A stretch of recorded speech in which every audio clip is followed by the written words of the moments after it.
우리 이제 다 같이 일어나셔서 요한복음 15장 5절부터 9절 그리고 16절 하나님 말씀을 우리 한 절씩 교독하고 16절 말씀을 합독하겠습니다. 15장 5절입니다. 나는 포도나무요 너희는 가지라. 그가 내 안에 내가 그 안에 거하면 사람이 열매를 많이 맺나니 나를 떠나서는 너희가 아무것도 할 수 없습니다.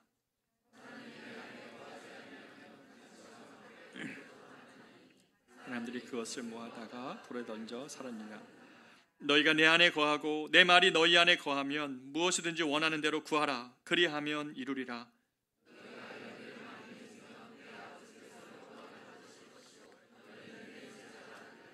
아버지께서 나를 사랑하신 것 같이 나도 너희를 사랑하였으니 나의 사랑 안에 거하라. 너희가 나를 택한 것이 아니요 내가 너희를 택하여 세웠나니 이는 너희로 가서 열매를 맺게 하고 또 너희 열매가 항상 있게 하여 내 이름으로 아버지께 무엇을 구하든지 다 받게 하려 함이라. 아멘. 자리에 앉겠습니다. 추석입니다. 만물이 이제 봄과 여름을 지나 열매를 맺는 바야흐로 가을인데요. 오늘 만물이 열매를 맺는 이 시점에 우리 삶에도 열매가 있는가라는 질문을 던져보면서 오늘 말씀의 은혜를 나눠보고자 합니다. 제가 몇 해 전에 읽었던 시인데요. 김상현 시인의 풀잎의 열매라는 시가 있습니다. 한번 들어보십시오. 아가야, 풀잎 끝에 대롱거리는 이슬방울은 물방울이 아니란다. 풀잎의 열매란다. 열매 맺기를 간절히 바라는 풀잎의 기도를 하나님이 들어주셨기에 잠시지만 세상에서 가장 영롱한 빛깔의 열매를 맺고 있는 것이란다. 세상에서 천대받은 식물이라서 가끔은 열매 맺도록 하나님도 은총을 내리시는 것이란다.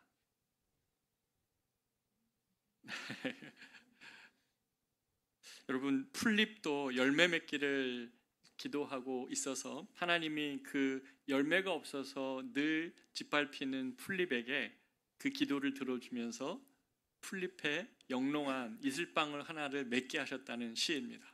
제가 해석을 해드려요. 여러분 이해되시죠? 갑자기 시로 시작해서 여러분이 아마 그럴 텐데요. 저는 이 풀잎의 기도라는 게 우리 모두 인생이 이 본문 안에서 담겨져 있는 것 같습니다. 시인의 시선이 참 아름답죠. 열매 맺지 못해 천대받던 인생에도 열매를 맺고 싶은 소원이 있어서 그 풀잎에도 하나님이 온 우주를 담은 그 이슬방울 하나를 맺게 해주신다는 거죠. 천대받는 식물에 내리시는 하나님의 은총으로 맺혀진 열매라는 겁니다. 여러분, 풀도 기도한대요. 풀도 열매를 맺기 위해 기도한다면 우리 인생은 어떨까요? 저와 여러분은 열매 맺는 인생 맞습니까? 만물이 가을을 향해 가고 있고 그래서 열매를 맺고 있는 지금 우리 삶도 나는 열매를 맺고 있는 인생인가 한번 돌아보기 위하여 이 본문을 택하고 여러분과 나누기를 원합니다. 여러분, 세상에는 두 종류의 인생이 있습니다. 하나는 꽃 인생이고 하나는 열매의 인생입니다. 꽃 인생은 자기가 핀 꽃을 자랑하는 인생입니다. 화려하게 핀 꽃을 자랑하죠. 그러나 그 화려하게 핀 꽃을 자랑하다가 결국 열매가 없이 인생을 허비하는 삶을 뜻할 때 꽃인생이라고 말합니다. 화류계의 삶과 같은 것이죠. 꽃은 그러나 우리가 잘 아는 것처럼 너무 빨리 피고 너무 빨리 지고 마는 것이 꽃입니다. 꽃이 피는 시간은 매우 짧죠. 그러나 이 꽃의 인생과 달리 열매 인생이 있습니다. 비록 화려한 꽃향기가 내게 없고 또 화려하게 꽃핀 순간 내게 없어도 가을날이 되면 어김없이 열매를 맺는 인생을 일컫는 말이 열매 인생입니다. 성경은 우리가 꽃 인생이 아니라 열매 인생으로 부르셨다고 말씀합니다. 요한복음 15장 16절 말씀을 보면 너희가 나를 택한 것이 아니요 내가 너희를 택하여 세웠나니 이는 너희로 가서 열매를 맺게 하고 또 너희 열매가 항상 있게 하여 내 이름으로 아버지께 무엇을 구하든지 다 받게 하려 함이라. 예수님의 인생을 보면 예수님의 인생도 꽃 인생은 아니었습니다. 그렇죠? 화려하게 핀 순간이나 멋진 향기 때문에 사람들에게 몰려온 것은 아닙니다. 어찌 보면 그분의 고난, 그분의 어떤 시련, 또 그분의 어떤 십자가를 지는 그 고뇌의 길이 그분의 인생이었지만 성경은 뭐라고 얘기합니까? 예수님이야말로 열매 맺은 인생이죠. 그분이 부활의 첫 열매가 되사 많은 사람을 그 부활의 생명으로 초대하고 또 초청하고자 예수님이야말로 열매 맺는 인생을 사셨던 것입니다. 하나님은 우리 모두에게도 바로 꽃 인생이 아니라 열매를 맺는 인생으로 부르셨습니다. 하나님은 시절을 쫓아 과실을 맺는 것이 그리스도인의 삶이라고 말씀하십니다. 우리가 예수님을 바르게 쫓아가고 있다면 시절을 쫓아 열매가 맺혀진다는 것이죠. 그러나 너무 많은 사람들이 꽃 인생을 살아갑니다. 인생 뭐 있어? 라는 이러한 말하면서 이 순간의 기쁨으로 영원한 것을 자꾸 바꾸며 살아갑니다. 잠깐 한두 번은 그럴 수 있지만 이것이 습관이 되면 안 됩니다. 그리스도인들의 마음 안에 인생 뭐 있어라는 그러한 세상의 가르침이나 어떤 세상의 정신에 이렇게 같이 휩쓸려서 자꾸만 순간의 기쁨으로 영원한 것들을 잊고 살아가면 안 됩니다. 그리스도인들은 영원한 기쁨으로 순간의 기쁨을 이겨내는 사람들이 그리스도인들입니다.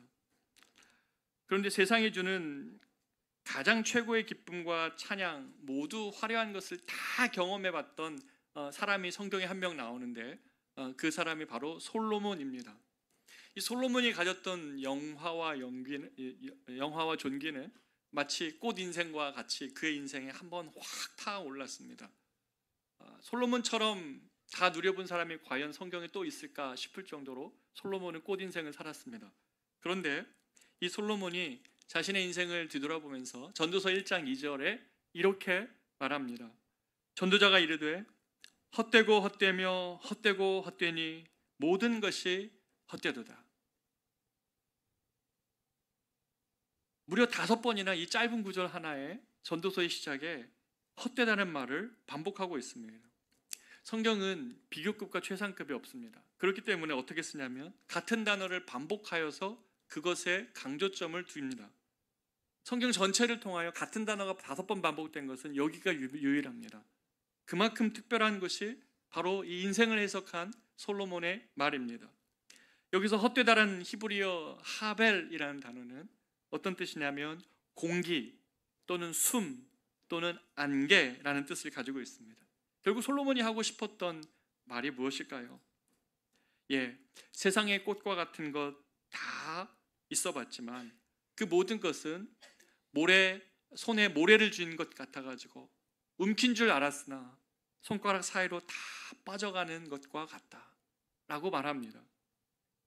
그 모든 것들이 우리에게 필요한 것 같으나 그러나 그것 자체는 영원한 것이 아니어서 손에 쥐었던 순간도 있는 것 같지만 결국 손가락 사이로 다 빠져나가 버리는 것이 인생이 말하는 꽃이라는 겁니다. 세상에 그런 것 아닌 것 어디 있습니까? 세상이 말하는 물질, 세상이 말하는 명예, 세상이 말하는 성공 이런 것들이 영원합니까? 아니 세상에서는 그러 보이는지 모르지만 주님 나라에서는 절대로 영원하지 않을 것들입니다.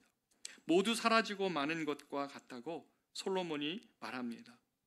화려한 꽃처럼 잠깐 피었다 지고 마는 것이죠. 여러분 이것에 동의하십니까? 인생을 살아오신 우리 신앙의 선배 어르신들도 여기 많이 계시고 또 중년의 때를 지나가고 있고 또 우리 청년의 때를 지나가고 있는 청년들도 이 자리에 같이 예배하고 있는데 인생의 이 솔로몬이 말하고 있는 하벨, 인생은 하벨과 같다라고 말하는 이 맺힘이 오늘 우리에게 주는 교훈이 있습니다. 여러분 꽃을 자랑하는 인생이 결코 열매를 맺을 수 없다는 사실 앞에 우리가 서 있어야 됩니다. 왜냐하면 꽃을 피우려고 하는 것에 모든 에너지를 다 쓰면 그 열매를 맺어야 될 양분이 꽃을 피우는데 다 쓰여지기 때문에 그렇습니다. 예를 들어 보면 농부는 봄철에 꽃이 너무 많이 피면 그 꽃을 다 열매로 바꾸는 것이 아니라 꽃을 가지치게 하고 꽃을 따줍니다. 왜냐하면 열매로 양분이 가게 하기 위해서 모든 꽃을 다 피우는 것이 아니라 꽃을 다듬어 간다는 거죠.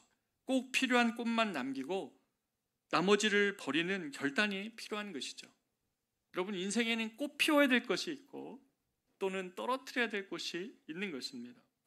가을날에 아무런 추수를 거둘 수 없는 것은 모든 꽃을 피우고 그것이 영원할 것이라고 생각하기 때문에 그렇습니다. 성경은 아무런 추수할 것 없는 헛된 인생을 산 사람을 향하여 이렇게 비유하며 말씀하십니다. 유다서 1장 12절인데요. 그들은 기탄 없이 너희와 함께 먹으니 너희 애찬의 암초요 자기 몸만 기르는 목자요 바람에 불려가는 물 없는 구름이요 죽고 또 죽어 뿌리까지 뽑힌 열매 없는 가을나무요. 여러분, 모든 것이 다 열매를 맺고 있는 가을에 열매 없는 가을나무, 여러분 한번 상상해 보시겠습니까? 죽고 또 죽어서 뿌리까지 뽑혀가지고 그 인생이 열매를 맺어야 될 때 아무런 열매가 맺히지 않는 열매 없는 가을나무와 같고, 바람에 불려가는 물 없는 구름이래요. 구름은 비를 내리는 그 목적이 있는데 물 없는 구름처럼 그러한 모양만 있고 내용이 없는 삶이죠. 성경은 물 없는 구름 같고 뿌리 뽑혀 열매 없는 가을나무 같은 인생이 있다고 경계하고 있는 것입니다. 화려함을 쫓아가 아무런 열매를 못 맺는 그런 인생이 있다는 것입니다. 왜냐하면 꽃을 자랑하는 인생을 성경이 경계하는 이유는 겉만 번지를 할 뿐 결국에는 나중에 허무에 빠지기 마련이기 때문에 바로 이것을 경계하는 것입니다. 그러나 여러분, 성경은 성도에게 열매 맺는 인생으로 우리를 열어주셨습니다. 예수님께서 허무한 꽃만 피워갈 수밖에 없는 우리 인생에 찾아오셔서 진짜 열매가 무엇인지를 알려주시고 그 진짜 열매 맺는 인생으로 우리를 불러주셨습니다.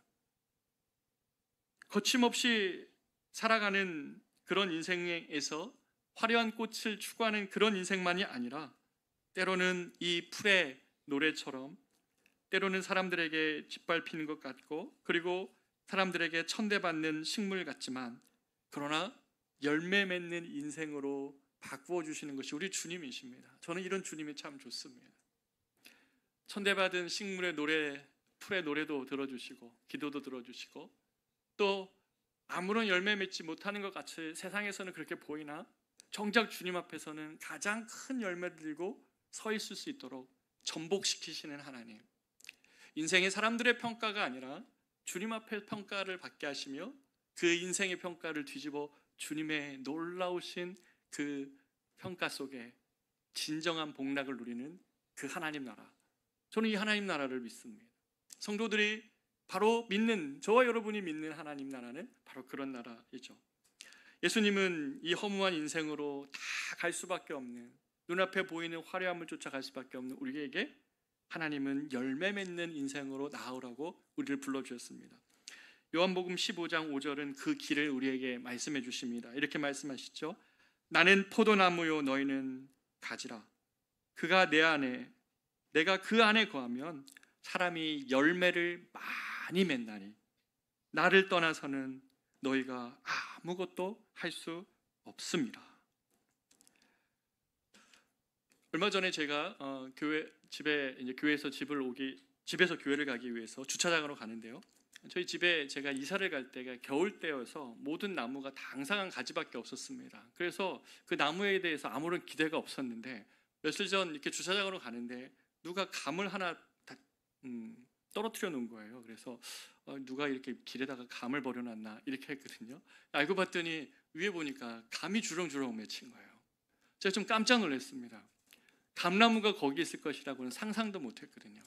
왜냐하면 앙상한 나뭇가지만 봤지 감나무가 거기 있어서 저렇게 주렁주렁 열매를 맺는다고? 여러분, 앙상한 가지가 그런 열매를 맺은 것은 스스로의 능력이 아니죠. 이 나무가지가 나무에 붙어 있어서 나무로부터 오는 영향력을 먹으며 조용히 열매를 시간에 따라 맺어가고 있었던 것이었습니다. 여러분, 예수님이 말씀하신 우리의 삶이 이와 똑같습니다. 처음에는 앙상한 가지 같죠. 그리고 앙상한 가지에 아무런 기대할 수 없는 것 같죠. 그러나 예수님 안에 붙어 있으면 우리가 열매를 많이 맺는다고 말씀하십니다. 주님이 나무이시기 때문에 그렇습니다. 우리는 가지이기 때문에 그렇습니다. 주님 안에 거하지 않으면 아무런 열매를 맺을 수 없는 가지에 불과하다는 것입니다. 그러나 아무런 일이 벌어질 것 같지 않은 일상이 반복돼도 주님 안에 거하고 있으면 어느새 가을날의 저 감나무처럼 열매를 맺고 있는 것입니다. 여러분, 이것이 거하는 삶의 힘입니다. 예수님 안에 거하는 삶의 능력이 여기에 있습니다. 주님과 우리의 관계는 누르면 바로 결과를 얻는 자판기와 같지 않습니다. 주님과 우리의 관계는 나무와 가지의 관계입니다. 진득하게 봄의 햇살도 견뎌내고 여름날의 폭풍도 헤쳐나오고 해충과 벌레와 싸워가며 열매를 맺어가는 그런 관계인 것입니다. 자판기처럼 주님을 대하고 열매 맺는 나무로 여기지 않는 우리의 그 신앙생활의 얄팍함을 우리가 돌아봐야 됩니다. 핵심이 뭐입니까? 핵심은 나무이신 예수님입니다. 예수님 안에 거하는 것이 이토록 능력이 있습니다. 아무런 것도 변한 것처럼 보이지 않고 아무런 어떤 변화가 보이지 않아도 예수님 안에 거하는 것이 이토록 능력이 있습니다.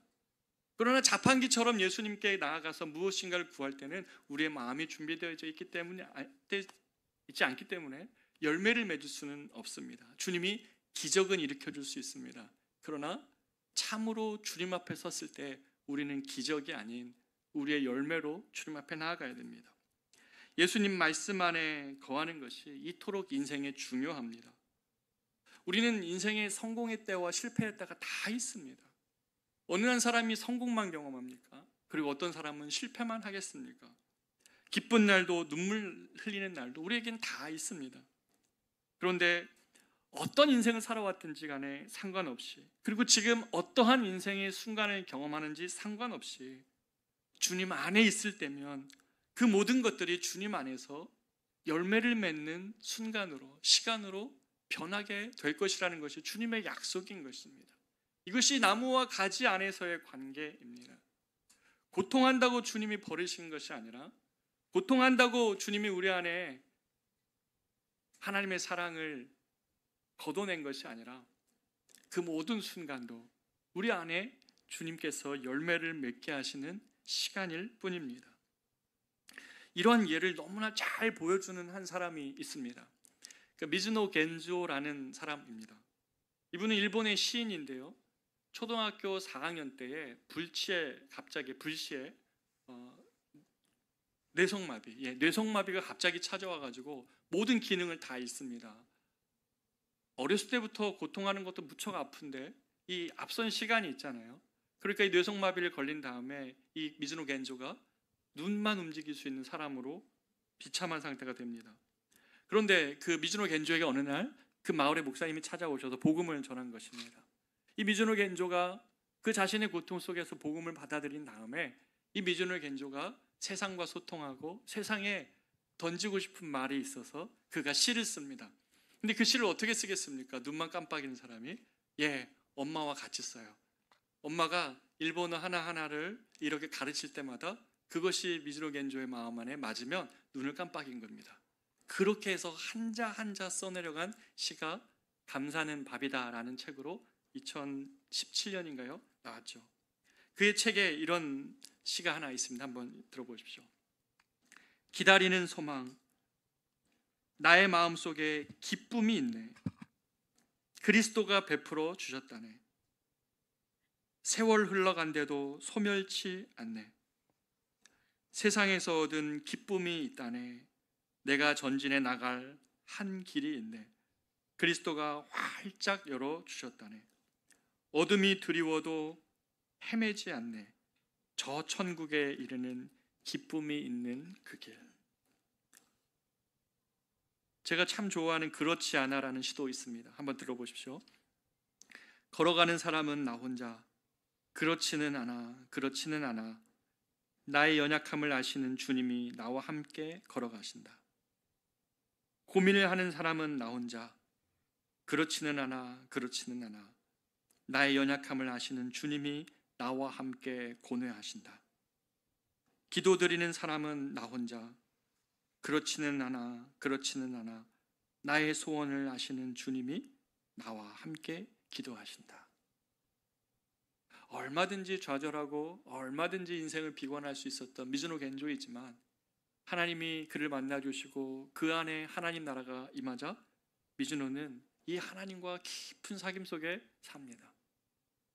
하나님과 깊은 사귐의 그 깊이를 측량할 수 없을 정도입니다. 하나님은 미즈노 겐조 안에 들어오셔서 말씀으로 교제하시면서 미즈노 겐조가 자신이 처한 모든 환경을 뛰어넘는 기쁨과 소망, 은혜로 그의 삶을 변화시켜 주셨습니다. 여러분, 환경이 어렵죠. 우리가 경험하고 있는 예상하지 못한 환경들을 만나면 우리 다 넘어지기 쉽습니다. 여러분, 그렇기 때문에 하나님 말씀 안에 거하면서 그 시간을 지내야 됩니다. 환경이 어렵고 예상치 못한 어려움이 왔다고 하나님으로부터 떠나 있으면 그러면 큰 낭패를 경험합니다. 그러나 아무리 어려워도 미즈노 겐조 안에 이루어 놓으신 그 하나님 나라처럼 내가 가야 할 길이 있다고 말하고 어둠이 있어도 흔들리지 않는다고 말하며 내 기도에 나와 함께 기도하시고 나의 고뇌에 함께 고뇌하시는 그분이 계시다는 것을 미즈노가 볼 때에 이 시인은 그 상황을 뛰어넘는 하나님 말씀 안에 거하시는 인생으로 많은 사람들에게 이 시로 위로와 소망을 주었던 것입니다. 여러분, 왜 우리가 어떤 상황이든 하나님의 말씀 안에 거하여야 합니까? 그것은 하나님의 말씀은 변화시키는 능력이 있기 때문에 그렇습니다. 이사야 55장은 이 하나님의 변화시키는 능력에 대하여 이렇게 말씀하십니다. 9절부터 11절입니다. 이는 하늘이 땅보다 높음같이 내 길은 너희의 길보다 높으며 내 생각은 너희의 생각보다 높음이니라. 이는 비와 눈이 하늘로부터 내려서 그리로 되돌아가지 아니하고 땅을 적셔서 소출이 나게 하며 싹이 나게 하여 파종하는 자에게 종자를 주며 먹는 자에게는 양식을 줌과 같이 내 입에서 나가는 말도 이와 같이 헛되이 내게로 되돌아오지 아니하고 나의 기뻐하는 뜻을 이루며 내가 보낸 일에 형통함이니라. 아멘. 주님의 입에서 나오는 말이 어떻다고요? 헛되이 주님께 되돌아오지 아니하고 주님의 기뻐하시는 뜻을 다 이룬다는 겁니다. 하늘에서 내린 비가 이 땅에서 열매를 맺기까지 다시 되돌아가지 않는 것처럼 똑같이 주님으로부터 시작된 말씀은 우리 안에 변화를 만들어내고 이 미즈노 겐조 안에서 일어났던 변화처럼 하나님의 말씀이 그 마음 안에서 역사하여서 그의 영혼을 바꾸어내고 하나님의 기뻐하시는 뜻을 미즈노 겐조 안에 이루어내는 것 보이지 않습니까? 우리가 왜 주님의 말씀 안에 거해야 됩니까? 특별히 어려우면 어려울수록 왜 그렇게 해야 됩니까? 왜냐하면 하나님의 말씀이 사람을 변화시키는 능력이 있기 때문에 그렇습니다. 최근에 제자반을 시작하신 한 남자 집사님께서 지난 수업 시간에 이렇게 말씀하시는데 제가 너무 기뻤습니다. 기독교 집안에 태어나서 여태껏 주님을 떠나본 적은 없지만 한 번도 그 어떤 하나님의 살아계심에 대한 감동과 은혜 안에 잊지 못하다가 최근 제자반을 하며 말씀을 읽어가면서 이런 말씀이 있었다니 하며 말씀의 은혜를 깊이 받고 계시는 그런 간증이었습니다. 말씀이 좋아지고 말씀을 읽고 싶고 말씀이 달게 느껴지시더라는 겁니다. 말씀이 목마르고 말씀 안에서 평안과 기쁨이 여기서 나오는 것이구나라는 것을 알으셨다는 것입니다. 사랑하는 여러분, 신앙생활은 말씀과 함께 진정으로 시작됩니다.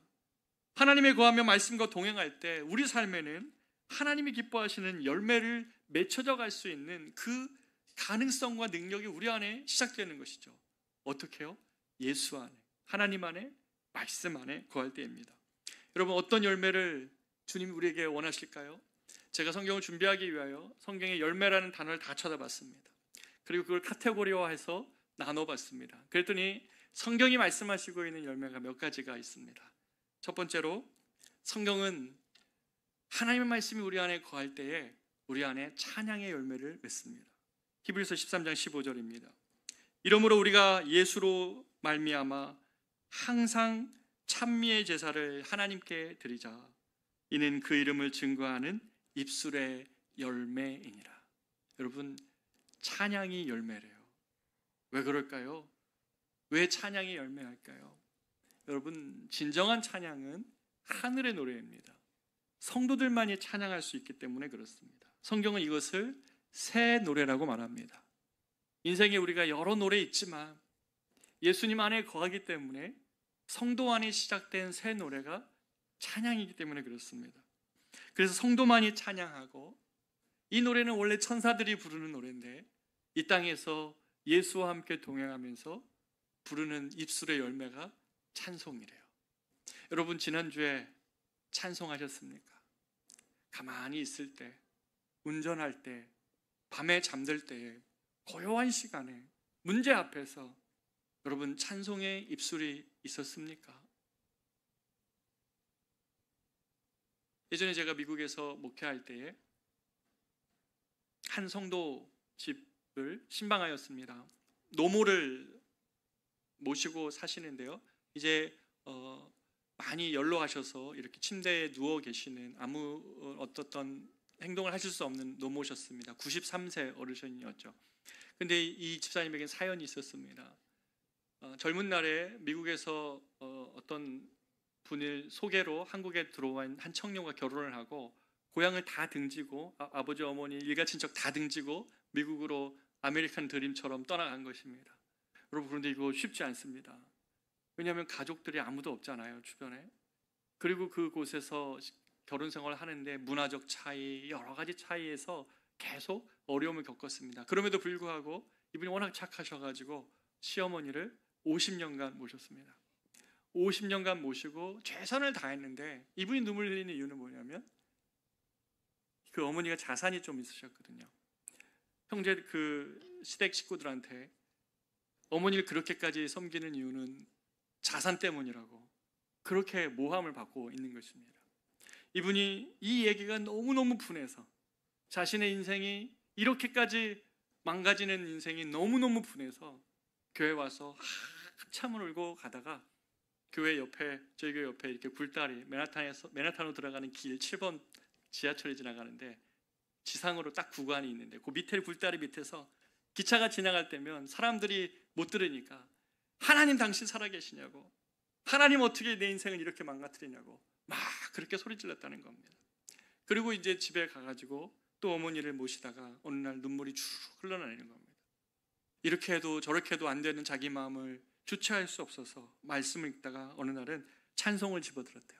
찬송을 집어들고 1장부터 마지막 장까지 내가 알 수 있는 찬양을 다 불러봤대요. 1장부터 끝까지 불러가는 그 중에 처음에는 그냥 억지로 부르는 찬양이었는데 중간쯤 지나가니까 자신의 마음이 바뀌는 거예요. 찬양이 자신의 신앙의 고백이 되고, 찬양이 마치 주님의 말씀처럼 바뀌고, 찬양이 자기의 그 인생을 다 대변하는 기도처럼 주님께 나아가게 된다는 거예요. 그러면서 이런 찬양을 했다고 합니다.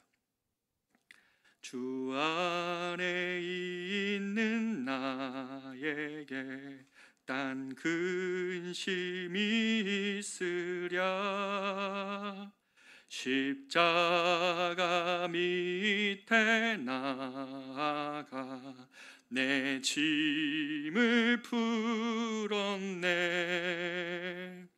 주님을 찬송하면서 할렐루야 할렐루야, 내 갈 길 멀고 험해도 나 주님만 따라가리.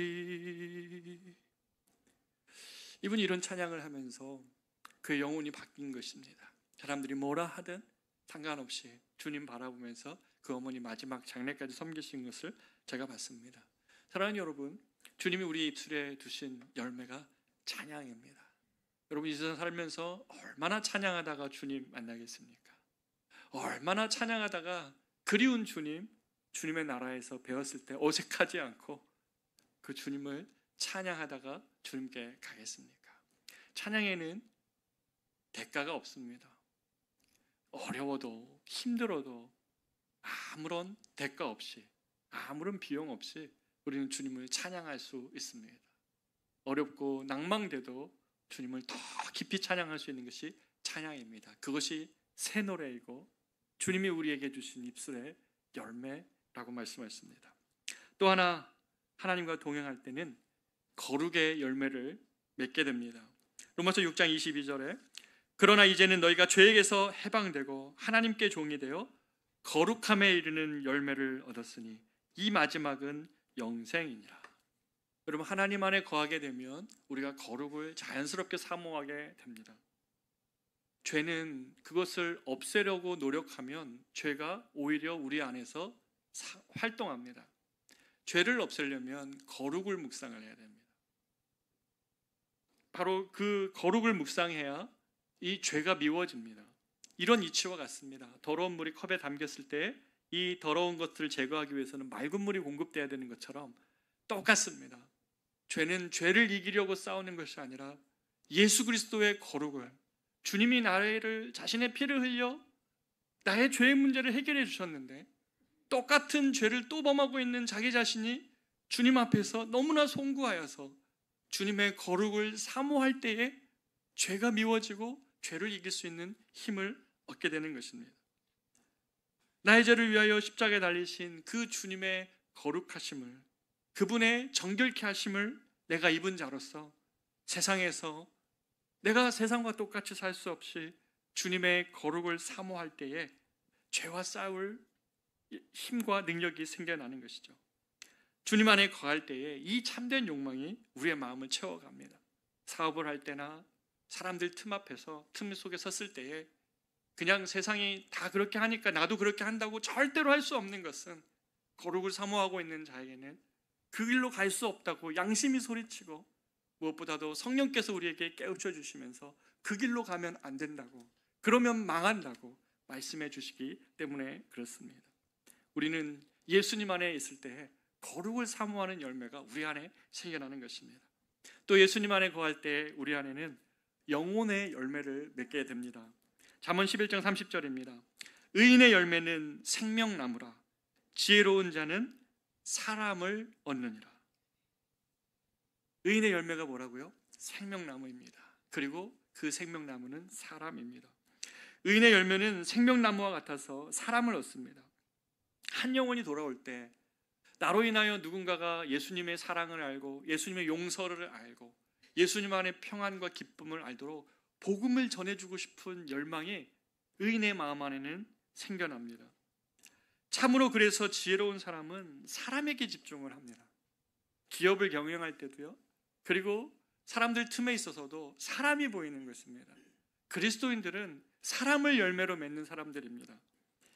나 때문에 하나님을 알게 된 그 영혼을 남기는 것입니다. 그래서 사도 바울이 데살로니가 교인들에게 이렇게 얘기를 했습니다. 나의 소망이나 기쁨이나 자랑의 면류관이 무엇이냐? 그가 강림하실 때 주 예수 앞에서 바로 너희니라 라고 말했습니다. 하나님, 예수 그리스도 다시 강림하실 때 주님 앞에서의 나의 자랑의 면류관은 너희니라 라고 말합니다. 사람들이라는 것이에요. 여러분의 인생에 이것을 적용해 보십시오. 이 세상에서 꽃 인생을 살아온 것 같지만 주님 안에서 가난한 사람으로 지금 서 있지 않습니까? 주님이 나를 지금 부르신다면 꽃 인생은 살아온 것 같지만 내가 주님이 기뻐하시는 열매가 하나도 없이 주님 앞에 살고 있지는 않습니까? 복음을 전하라는 것이 명령이 아니라 주님 앞에서 내가 빈손으로 서지 않고 나로 인하여 주님을 알아간 그 한 사람을 남기라는 말씀이죠. 그것이 우리의 인생의 열매라는 것입니다. 우리의 입술과 선한 행실을 통하여 사람이 예수님을 믿고 돌아오는 그 은혜가 우리 모두에게 가득하기를 진심으로 축복합니다. 마지막으로 하나님 안에 거할 때에 우리의 열매는 성령의 열매입니다. 갈라디아서 5장 22절에 보면 오직 성령의 열매는 사랑과 희락과 화평과 오래 참음과 자비와 양성과 충성과 온유와 절제니 이와 같은 것을 금할 법이 없다고 말씀하셨습니다. 여러분, 주님 안에 거하면 성령이 우리 안에서 하시는 일이 무엇입니까? 이 9가지 성령의 열매는 모두 다 예수님의 성품입니다. 이 중에 하나만 우리에게 필요하다고 말씀하시는 것이 아니라 균형 있게 우리 안에 예수께서 당신의 성품의 열매를 우리 안에 만들어 가십니다. 우리가 예수님의 안에 거하면 예수의 사랑을 배우게 됩니다. 그 사랑은 이 세상에 말하고 있는 감각적이거나 쾌락적인 기쁨의 사랑이 아니라 자신을 희생하는데 거기서 나오는 기쁨의 사랑입니다. 예수님의 사랑이 그랬죠. 예수님의 기쁨이 무엇입니까? 요한복음 15장 11절을 보면 내가 이것을 너희에게 이름은 내 기쁨이 너희 안에 있어 너희 기쁨을 충만하게 하려고. 하나님의 뜻을 행하는 기쁨입니다. 예수님의 기쁨은 하나님의 뜻을 이 땅 가운데서 신실하게 이루어가는 자신의 인생을 향한 기쁨입니다. 하나님의 뜻을 이루는 기쁨, 그 기쁨을 나도 너희 안에 주고자 한다고 말씀하십니다. 성경이 말하고 있는 이 희락, 남들은 알지도 못하고 주님의 뜻 이루어가며 내 삶 속에 주의 뜻 이루어가는 그 기쁨, 그 희락을 우리들 안에 주시는 것이죠. 사랑과 희랑과 화평, 예수님의 오래 참음과 예수님의 자비와 양선, 예수님의 충성스러움과 예수님의 온유와 예수님의 자비를 우리 안에 주님이 절제를 우리에게 주시는 것이죠. 언제요? 예수님 안에 거할 때 이 예수님 닮은 모습이 우리 안에 열매 맺히는 것입니다. 신앙생활을 오래 하는 것이 중요하지 않습니다. 아니요, 저는 우리 어른들 존중합니다. 존경하고 오랫동안 신앙생활을 계속 잘해오시는 건 너무나 감사합니다. 그러나 열매를 맺어야 됩니다. 직분이 중요한 것도 아니고 무슨 일을 하고 왔냐는지는 그게 관심이 아닙니다. 우리 안에 예수 믿는 사람들 안에 예수님 닮은 모습이 나타나는 것이 주님 앞에 섰을 때 우리의 열매입니다. 세상의 그리스도인들을 봤을 때 저들이 예수님을 따라갈 때에 예수님을 닮고자 하는 저들의 모습 안에서 세상의 예수를 보는 것입니다. 신앙의 여정은 예수님과의 동행 속에서 주님 닮은 열매를 우리 삶에 주렁주렁 맺어가는 것, 그것이 열매입니다. 성경이 이토록 예수 안에서의 맺는 열매를 강조하고 있는데 왜 사람들은 꽃자랑하는 인생으로 끝나고 말까요?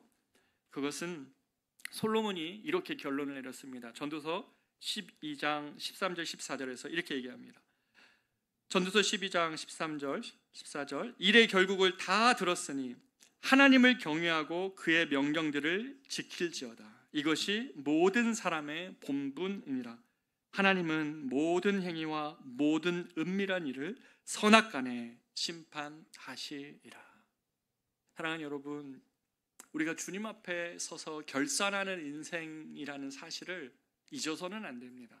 이것을 잊고 살기 때문에 꽃인생에 자꾸 눈이 팔립니다. 그러나 주님 앞에서 어떤 열매를 갖고 설지 결산하는 인생이라고 우리가 믿는다면, 우리가 은밀한 중에 하는 선과 악의 문제를 주님께서 심판하신다고 믿는다면, 정말 이 말씀을 그대로 믿고 산다면 우리는 때로 예수님 때문에 겪어야 되는 인내, 때는 주님 사랑하다가 경험하는 희생, 또는 좁은 길이라 할지라도 인생의 고비고비마다 주님께 드렸던 우리의 신뢰의 찬양으로 주님 앞에 설 겁니다. 주님의 거룩을 사모하며 죄의 자리에 서지 않으렸던 우리의 씨름의 순간들의 열매를 갖고 주님 앞에 설 겁니다. 그리고 한 영혼을 전도하기 위하여 남들이 알지 못하는 수고를 하다가 그가 주님 앞에 돌아오는 것이 세상을 얻은 기쁨과 같은 주님의 기쁨을 경험하는 열매로 주 앞에 설 것입니다. 그리고 마지막 날에 주님 닮고 싶어서 살다가 지금은 보이는 것이 희미하게 보이지만 마지막에는 온전한 형태로 눈앞에 선 것처럼 주님을 보는 것처럼 우리도 주님 닮아 있다는 것을 보게 될 것입니다. 그것이 영화이죠. 결론입니다. 열매를 맺는 과정을 생각해 보면 열매는 결코 쉽게 맺히지 않습니다. 어떤 시인의 이야기처럼 대추 한 알이 저절로 붉어질 리 없는 것이죠. 그 대추 알 하나에는 태풍과 천둥과 벼락이 있고 무설이 내리는 땡볕을 겪어야 그런 대추로 붉어진다 하죠. 마찬가지입니다. 현재 겪는 눈물과 그런 씨름, 고난은 하나님께서 열매를 맺기 위한 과정입니다. 고난과 눈물을 그래서 낭비하지 마십시오. 인생에 눈물과 고난을 흘린 때가 있지만 그것을 낭비하지 말고 주님께 들고 나아가십시오. 주님이 이 고난과 눈물을 통해 주님이 기뻐하시는 열매를 맺어 주십시오. 대추 한 알이 열매 맺을 때 그 여름의 무서리와 땡볕을 지나가야 됐던 것처럼 이 시간 속에 하나님 주님 기뻐하시는 열매가, 믿음의 열매가, 주님을 온전히 신뢰하는 열매가 그렇게 맺혀져서 마지막에는 내가 주님이 기뻐하시는 가을날의 열매로 살게 하여 주십시오. 미즈노 겐조가 주님을 만나게 된 다음 그 기쁨과 그 감사를 그 안에 주님이 들여놓으신 것처럼 세상이 알지 못하는 소망과 감사를 내 안에 들여놓아 주십시오. 주님은 닮아가는 기쁨, 영혼이 돌아오는 기쁨, 찬양의 기쁨을 내게 다시 회복시켜 주십시오. 그래서 내가 이 세상 사람들처럼 꽃처럼 화려한 인생 아니어도 주님 앞에 서는 날은 부자 되게 해주세요. 주님 앞에 서는 날은 주님 기뻐하시는 열매 들고 서게 하옵소서. 이런 은혜가 우리 모든 커맨시 성도들에게 이 가을날 우리의 기도가 되기를 진심으로 축복합니다. 같이 찬양하며 나아갈 때요, 주와 같이 길 가는 것, 우리 같이 한번 이 찬양 부르시면서 우리 같이 기도하겠습니다.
기도하겠습니다. 여러분은 만약에 지금 하나님 우리를 부르신다면 열매에 대해서 생각해 본 인생입니까? 아니면 화려한 것들, 꽃 피우는 것 거기에 집중하다가 열매 없는 가을나무처럼 죽고 또 죽어 뿌리 뽑힌 그 나무처럼 살다가 주님 앞에 서고 있는 내 모습은 아닐까요? 주님은 너희의 열매로 알리라라고 말씀하셨습니다. 너희가 그때 무슨 열매를 얻었느냐? 이제는 너희가 그 일을 부끄러워하나니 이는 그 마지막이 사망이기 때문이라. 그의 열매로 그들을 알지니 가시나무에서 포도를 또는 엉겅퀴에게서 무화과를 따겠느냐? 주님은 우리에게 자신의 인생이 한 알에 썩어지는 밀알과 같아가지고 자신의 삶을 이렇게 말씀하셨죠. 내가 진실로 진실로 너에게 이르노니 한 알의 밀이 땅에 떨어져 죽지 아니하면 한 알 그대로 있고 죽으면 많은 열매를 맺으리라. 오늘 우리가 주님 앞에 기도합시다. 하나님, 내가 세상에 말하는 꽃 인생 아니어도 가을날에는 열매를 들고 주 앞에 서게 하여 주십시오. 주님이 내 인생에서 맺고 싶어하는 그 열매를 나는 관심 없이 살다가 당황스럽게 주 앞에 서는 것이 아니라 신앙의 여정에 많은 시간 동안 주님 안에 거하게 하여 주셔서 하나님, 어느새 내 안에 주님이 맺어놓으신 그 열매를 가지고 주 앞에 서는 그런 가을날의 열매 주렁주렁 달린 그런 나무로 주 앞에 설게 하여 주십시오. 우리 같이 한번 이러한 기도로 주 앞에 나아가겠습니다. 기도하겠습니다. 하나님, 우리의 열매를 우리가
이제는 우리 주 예수 그리스도의 크신 은혜와 하나님의 측량할 수 없는 사랑하심과 성령님의 함께 하시는 그런 동행하시는 은사가 오늘 그리스도 앞에서 하나님 빛나무처럼 서는 그런 인생 말고 세상에 꽃 쫓다가 그것 없어 주님을 원망하는 인생 말고 가을날에 열매 들고 주님 앞에 서는 인생으로 나아가며 거룩과 찬송과 영혼을 구원하는 일과 예수 닮는 일로 나아가기를 결정하며 저 세상으로 하나님 믿음의 걸음을 걷는 사랑하는 우리 성도들의 모든 걸음걸음 위에 저들의 결단과 저들의 하나님 이 추석날 가족들과 함께 있는 그 모든 순간의 대화와 또 이야기들 속에서 이제로부터 영원토록 함께 있을지어다.